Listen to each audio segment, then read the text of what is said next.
Hola, ¿qué tal? Los y las invito a que sean parte de esta nueva predisposición que hemos hecho respecto al curso de Historia del Derecho. Vamos a hacer un cambio rotundo a lo que ya teníamos puesto en nuestro canal de YouTube. Vamos a enfocar desde otra manera, quizás un poco más científica, el estudio de la historia del derecho. Y lo vamos a hacer igual como lo hemos hecho en los otros videos. Vamos a ir paso a paso, cápsula a cápsula. Y la primera que nos convoca el día de hoy es la que tiene que ver con esas generalidades. Lo primero que nosotros encontramos al enfrentarnos al curso cuando somos estudiantes. Así que quiero invitarlos a que seamos todos y todas partes de este pequeño curso de Historia del Derecho que iniciamos con estas generalidades. Vamos, los invito. Lo primero que a nosotros se nos viene a la mente y lo primero que debemos hacer, quizás cuando tomamos un curso de historia del derecho, que tomamos cualquier curso de derecho o cualquier curso en general, es preguntarnos para qué sirve o para qué está, por qué es este curso. Bueno, nosotros cuando nos formamos, cuando fuimos estudiantes, nos preguntamos también, yo creo, muchas veces, ¿para qué estamos tomando este ramo? A algunos les molesta, a algunos no les gusta, a algunos sí nos gustó desde el principio cuando éramos estudiantes y lo seguimos ejerciendo al día de hoy. Pero, ¿para qué? Bueno, siguiendo a uno de los autores, quizás uno de los más clásicos dentro de lo que es la historia del derecho a nivel hispanoamericano, Tomás y Valiente, nuestra disciplina, la historia del derecho, constituye una reflexión sobre lo que el derecho es. Si se quiere ser un jurista y no un simple conocedor de las normas vigentes, para su mecánica aplicación acrítica, hay que pensar a propósito del derecho. O sea, ¿qué nos invita a esta disciplina? Nos invita a estudiar el derecho. Y está bien saberse las normas, conocer el código civil, el código penal, los procedimientos que existen en las distintas áreas, pero tener un análisis histórico crítico. ¿Qué significa? Comprender que la norma no es prácticamente un mandato de una deidad o de algo tan fuerte que no lo podemos siquiera criticar o siquiera analizar. La forma de analizar una norma es a través de la historia. Una de las formas. La podemos analizar filosóficamente, lingüísticamente, sociológicamente, pero quizás la más interesante es la que tiene que ver con la historia. Ya que toda norma que existe al día de hoy, por ejemplo, en el sistema continental regido por todo lo que es el derecho romano y sus vicisitudes, tiene raigambres muy antiguas. Lo que tiene que ver con el derecho islámico tiene también raigambres muy antiguas. Y el origen de esas cosas, saber el origen, nos va a llevar a poder interpretar de mejor manera ese derecho, especialmente ante los estados. Entonces, el objetivo de nuestra cátedra, de nuestro curso, es obtener un análisis histórico crítico respecto de las normas, respecto del derecho vigente al día de hoy. No simplemente aprender derecho, sino que aprender cómo evoluciona, cómo llega a ser el derecho de hoy. Y eso es lo que vamos a aprender de aquí en adelante. Ahora, ¿de dónde nace la historia del derecho? Bueno, la historia del derecho tiene una raíz revolucionaria, aunque tilden de colores o de manos de un lado o del otro, la palabra revolucionaria. Bueno, hay que pensar que la revolución es simplemente una evolución a paso agigantado. O sea, evolución es caminar, ir hacia adelante. Involución es ir hacia atrás. Y revolución es caminar rápido hacia adelante. Bueno, la historia del derecho nace o tiene una raíz revolucionaria. Y nace en el siglo XIX, sin perjuicio que antiguamente también existieron comentaristas que hablaron de la historia de las normas y de las instituciones, incluso en las épocas romanas, en las épocas griegas, existieron.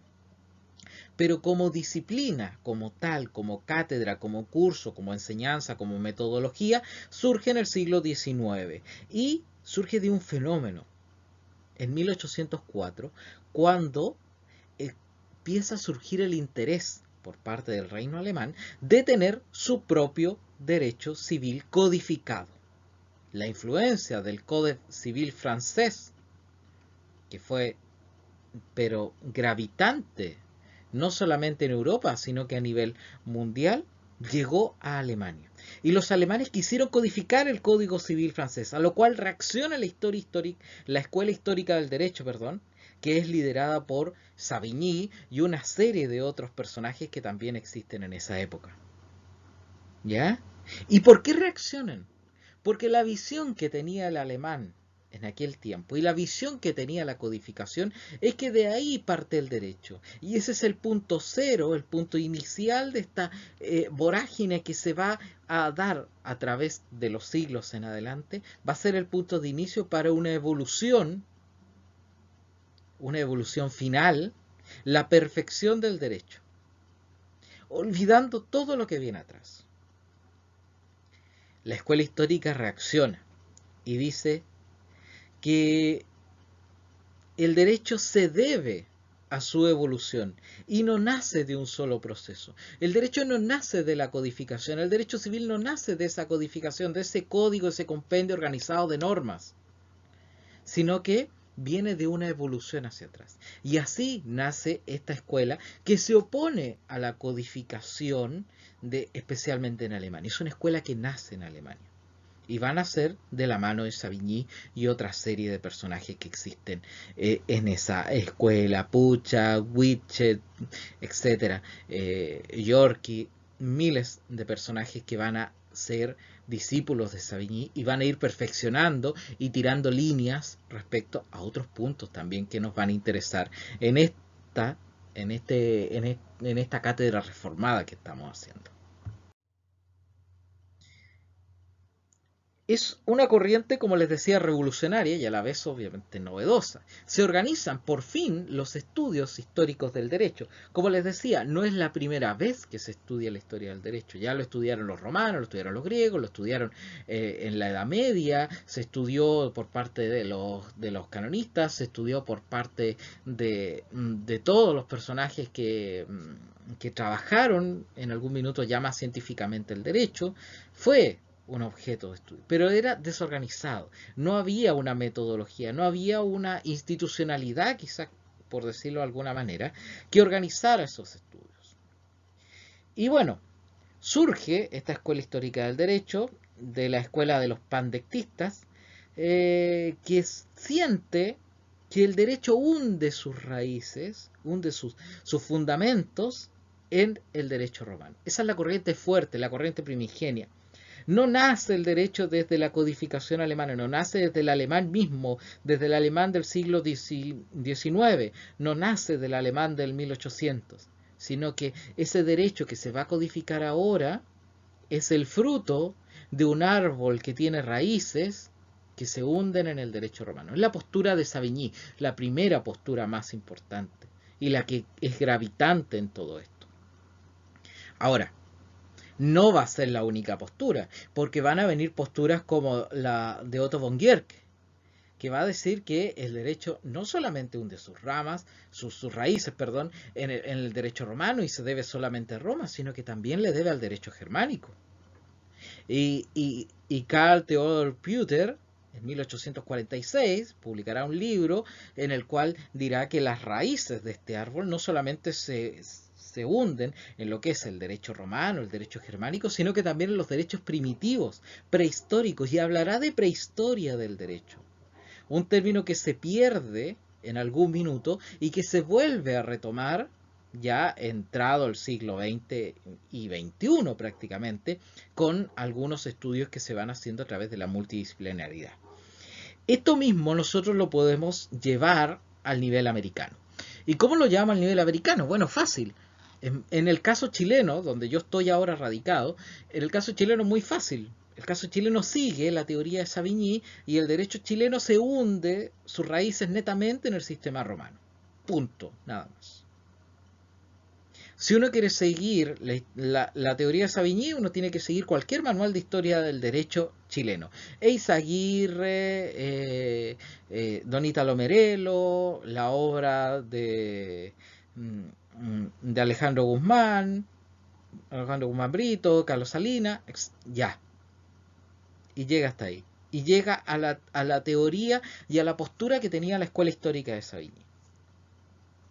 Pero ustedes me dirán, ahí también usted postula ahí dos casos, dos personajes que tenían ideas distintas a Savigny, que son como escuelas o visiones que se bifurcan en este río que es la historia del derecho.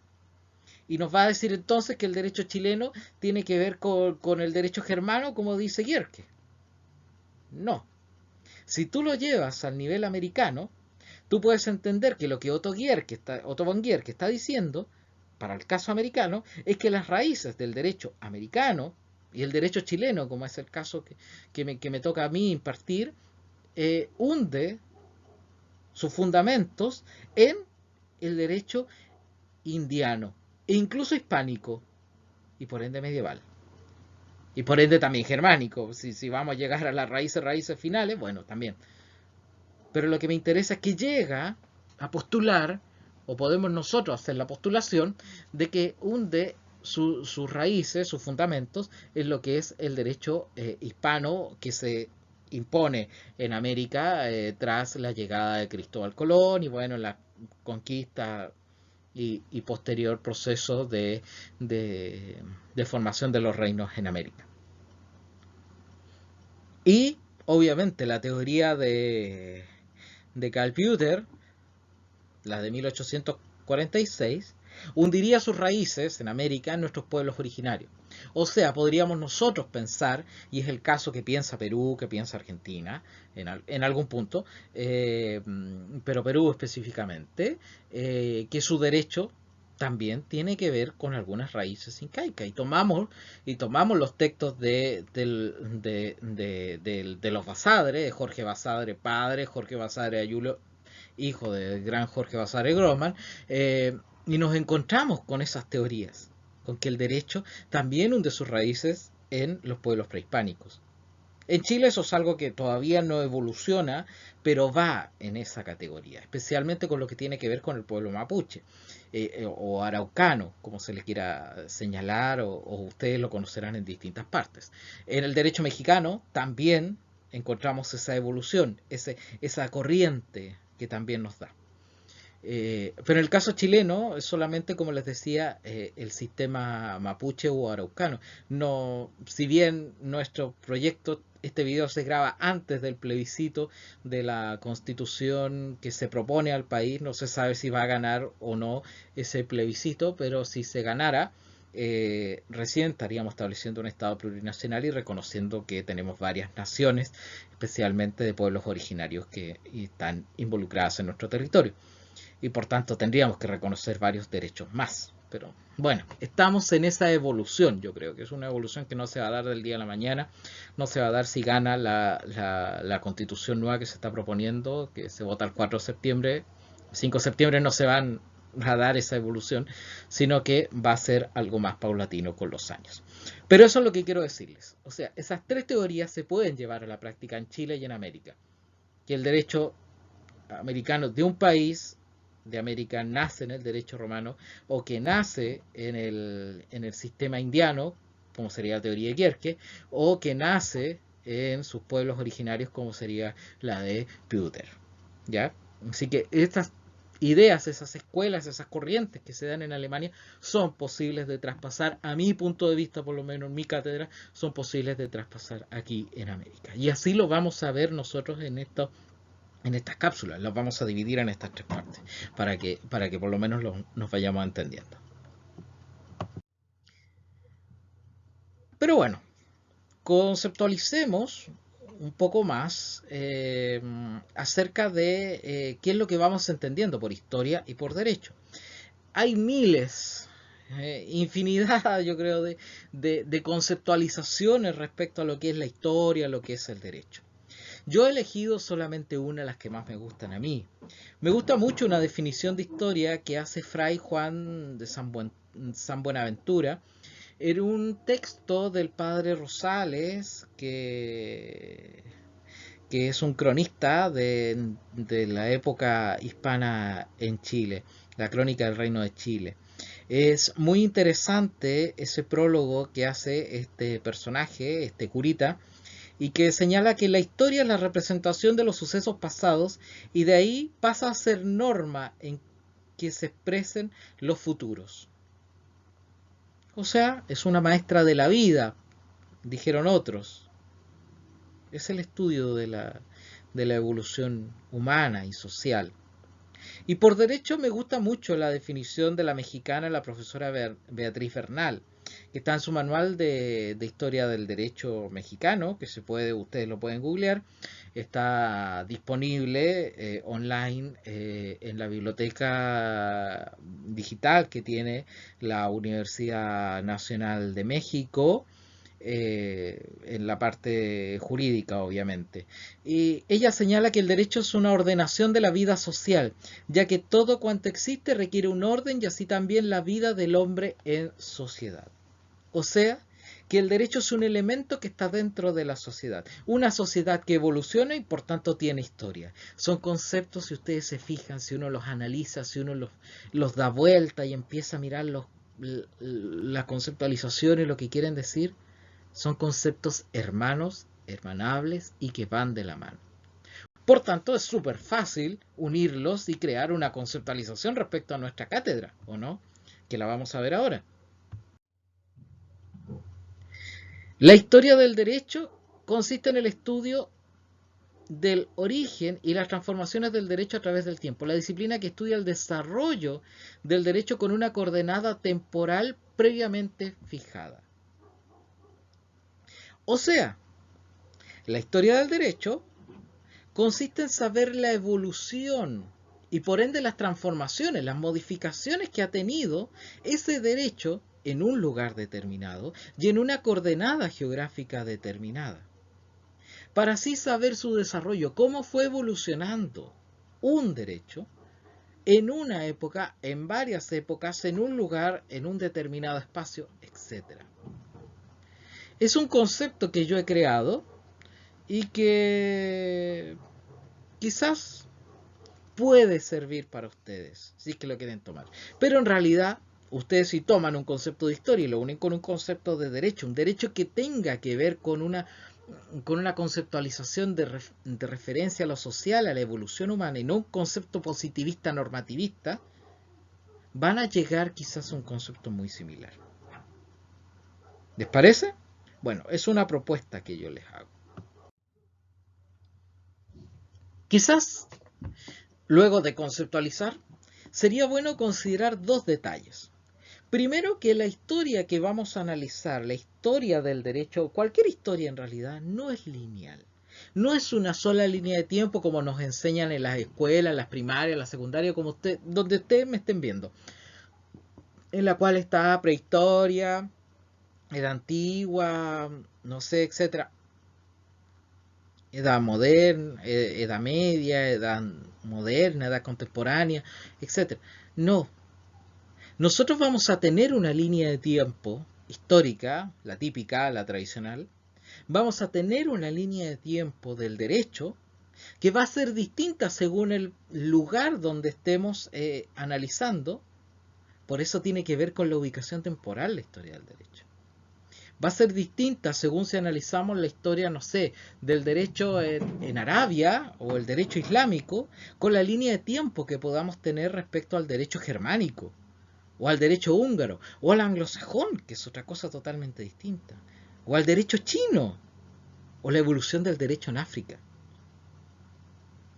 Si nosotros analizamos todo eso y tenemos un manual, un compendio gigantesco con todos esos derechos, con todas esas evoluciones, vamos a tener muchas líneas de tiempo, que no todas parten donde mismo y terminan donde mismo, sino que unas parten antes, parten después, parten al medio, etc. ¿Ya? Así que no los tiempos de la historia general o tradicional van a calzar con los tiempos de la historia del derecho. Ejemplo, la codificación. Parte en el siglo XVIII en Europa, pero en América, en el caso chileno, termina condensándose a mitad del siglo XIX. Y la codificación no termina en Chile con eso y se codifican todas las materias, no. Termina codificándose el último código en 1945. O sea, a mitad del siglo XX. Demoró un siglo prácticamente la codificación en Chile. Entonces, no calza con la línea de la codificación, por ejemplo, en Europa, que fue mucho más rápida y mucho más evolucionada que lo que llegó acá. ¿Me entienden? Esa es como una idea a considerar. La segunda es que hay dos formas que nosotros podamos entender la historia. Sé que hay muchas formas, que la historiografía nos enseña millones de formas, pero yo siempre le advierto a mis alumnos, alumnos y alumnas, que yo no estoy enseñando historia, sino que estoy formando a abogados o abogadas, dependiendo si en algún país existe el título de abogadas. En Chile, por desgracia, no existe. Es un país machista, solamente existe el título de abogado masculino. Pero para que lo tengan más o menos claro, hay una forma clásica y una forma moderna. La llamo la forma clásica a aquella que entiende los fenómenos históricos con la visión de hoy. O sea, nosotros analizamos, pongamos un hecho histórico de la prehistoria con los ojos de hoy y lo vemos como algo cruel, como algo inhumano, etcétera, cuando en realidad no lo es.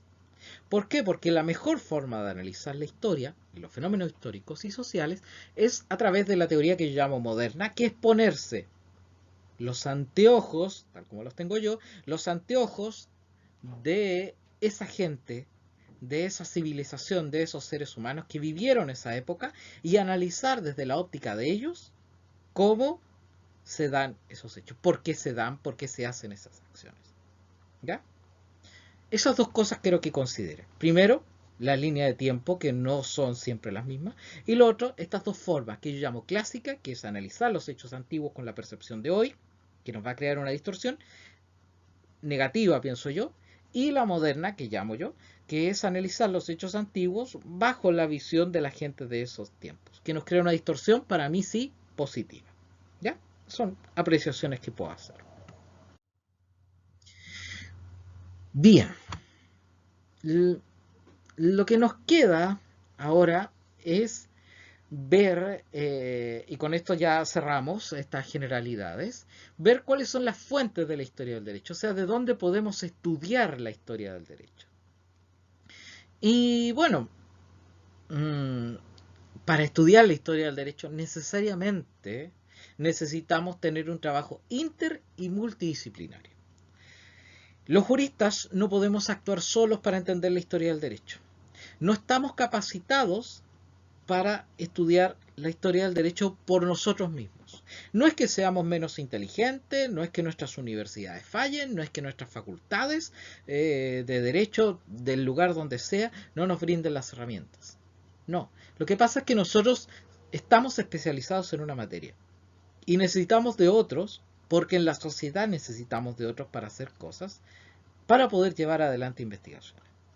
Entonces necesitamos quizás de un historiador, de un antropólogo, de un sociólogo, de un filósofo, de un literato, de un lingüista, de personas que nos ayuden a hacer ese entramado social.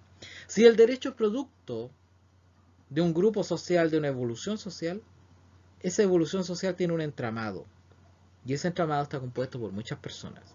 Y si está compuesto por muchas personas de distintos pensamientos, distintas facetas, nosotros también debemos involucrar esas distintas facetas para el estudio. Y así distinguimos, por ejemplo, dos tipos de fuentes, las tradicionales y las no tradicionales. Vamos con las primeras. En cuanto a las fuentes tradicionales de la historia del derecho, nosotros hay una que está como medio, no es tan tradicional, pero sí se ocupa bastante afuera, en Chile totalmente desaparecida. Como fuentes tradicionales que consideramos, las leyes, obviamente, las leyes, y en eso involucro reglamentos, decretos, potestad regulatoria administrativa, etc. Ya, pongámosle el título de leyes para no hacer un listado enorme de cosas. Bueno, las leyes, claramente. Podemos analizar una norma, cómo fue evolucionando a través del tiempo, cuántas modificaciones le hicieron, se derogó, se cambió por otra, etc. La doctrina de los autores, o sea, lo que los autores, lo que los estudiosos escribieron acerca del derecho o de alguna parte del derecho. Por ejemplo, estudiar las institutas de Gallo, como está ahí en la imagen. Es una idea. La jurisprudencia, la labor de los tribunales, importantísima. Importantísima para comprender la historia del derecho. Cómo funcionaban los tribunales. Cómo los tribunales hacían valer la norma. Cómo los tribunales hacían valer la norma para que ésta se aplicara. ¿Cómo se aplicaba? Bueno, la aplicación práctica de esa norma está en la jurisprudencia, está en la labor de los tribunales. Y otra fuente tradicional, por lo menos en el mundo, no solamente, que es muy mirada menos en el caso chileno, es la literatura. El libro que está ahí, Hamlet, tiene bastantes y muchas cosas que tienen que ver con derecho. Hay un profesor incluso, que en paz descanse, don Mario Rosel Contreras, que nos enseñaba el derecho público a través de Hamlet o a través del Quijote. Así que es fuente para saber historia del derecho. Otra categoría son las fuentes no tradicionales de la historia del derecho, y en las cuales encontramos algunos lugares donde podemos encontrar el nacimiento de un derecho, de su historia, pero que no son siempre usados y que requieren esta multidisciplinaridad. Tenemos, por ejemplo, los archivos judiciales, analizar los expedientes, las causas antiguas. Nos va a entregar una visión que a veces no se recoge en la jurisprudencia ya más condensada, la jurisprudencia de los grandes tribunales, pero que la tenemos ahí. La prensa, los periódicos especialmente, y en Chile en el siglo XIX, con mayor claridad, donde detallan casos completos que se dan en la prensa y se transcriben fallos, se transcriben declaraciones de testigos, muy interesante. Y otra fuente no tradicional es el folclore. El folclore a veces, en el caso chileno, en décimas, por ejemplo, nos entrega relatos de sucesos jurídicos que ocurrieron. Asesinatos, condenas, juicios medios extraños. Nos entrega esos datos. Y por supuesto también, si está en el folclore, también va a estar en la música. La música, de repente hay canciones que tienen sentido incluso festivo y nos entregan datos respecto a juicios, respecto a cómo se vivía el derecho en alguna ocasión. Siempre les comento a mis alumnos, por ejemplo, hay una cumbia que es parte de una que viene de Colombia y que se interpreta en Chile por un grupo de música tropical de 1970, fines de 1970, que se llama Los Vikings 5, que se llama Ese muerto no lo cargo yo. Bueno, eso habla de un asesinato, de un crimen, y habla más o menos las declaraciones que se dieron respecto a ese asesinato, respecto al testigo. Bueno, y en tono de cumbia, o sea, en tono alegre, festivo. Bueno, ahí también hay una fuente. Ahí hay muchas más que se pueden analizar. Pero más o menos este es el panorama que yo les quiero dar. ¿Ya? Bueno, y para concluir, simplemente les dejo una reflexión final. La historia del derecho nos ayuda a pensar, criticar y formarnos una opinión propia acerca de nuestra esencia como profesionales. Independiente la postura que usted tenga, al analizar historia y derecho y lo junte, va a crear en sí, en usted, una visión crítica respecto a una norma que esté analizando en aquel momento. ¿Les parece? Yo creo que vamos por ese camino. Creo que es más o menos acertado, no estoy tan perdido en lo que estoy diciendo. Bueno, hasta aquí la introducción, hasta aquí la presentación. De aquí van a salir obviamente más videos, más cápsulas que voy a ir subiendo poco a poco. Y vamos a ir analizando la corriente de Savigny, que hunde sus raíces en el derecho romano, la corriente de von Guercke, que dice que hunde las raíces en el derecho germánico. Nosotros aquí en Chile y en América hundiremos las raíces en el derecho indiano, y la de Puter, que tiene que ver con una prehistoria del derecho, hablar de prehistoria del derecho, algo súper interesante que nos va a llegar a plantearnos la pregunta: ¿cuál es el primer derecho? ¿Cuándo nace el derecho? Bueno, todo eso lo vamos a ver en los siguientes videos. Yo siempre les agradezco siempre muy agradecido de que ustedes ocupen estos videos y ojalá les sirva de algo. Saludos desde Chile y espero sigan compartiendo y sigan visitando y suscribiéndose al canal.